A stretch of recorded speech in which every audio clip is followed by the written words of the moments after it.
Mucho se ha dicho, se dice y seguro se dirá sobre un hecho milagroso que produjo sangre Abá, derramada en nuestra tierra más allá de la mitad de un siglo donde el coraje y tal vez la temeridad dominaba a nuestra gente servidora de verdad, creyente y encomendada, solidaria, natural,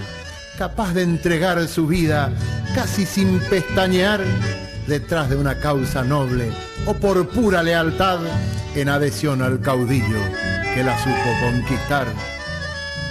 Así murió Antonio Gil, rojo o celeste quizá, gauchillo alzado, ladrón, tal vez justo y servicial. Murió en forma violenta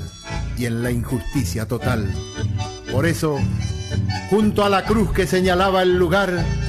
el corazón de la gente, religioso y popular, comenzó a dar testimonio al modo antiguo y formal, con el rezo, las ofrendas,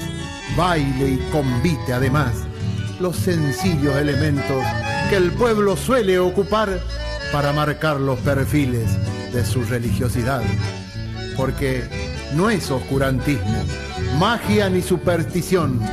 es la forma que tenemos de mostrarle a nuestro Dios y a los hermanos que vienen a sumar su devoción cuáles son los instrumentos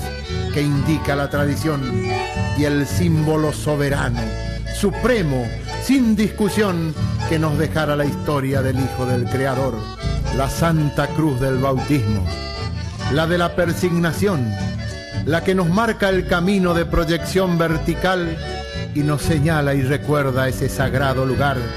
ese lugar de la muerte o del descanso final. Por eso,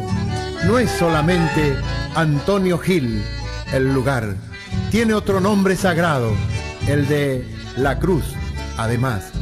Es así como sentimos y así nos gusta cantar. Y con Nélida Zenón, correntina singular, tras los versos de un poeta muy afecto a relatar, mercedeño, payubrero, de cerca del Miriñay, de apodo Carapecito, nombre de pila Román y de apellido Vallejos. Más datos no voy a dar, a ser voz de su palabra nos vinimos a juntar, para contarle a la gente, la que nos quiera escuchar, que este camino elegido, el del canto popular, tiene cruces que señalan el lugar donde rezar. Nosotros, Antonio Gil, que ya alcanzó al Creador, y le pedimos cantando que sea nuestro intercesor.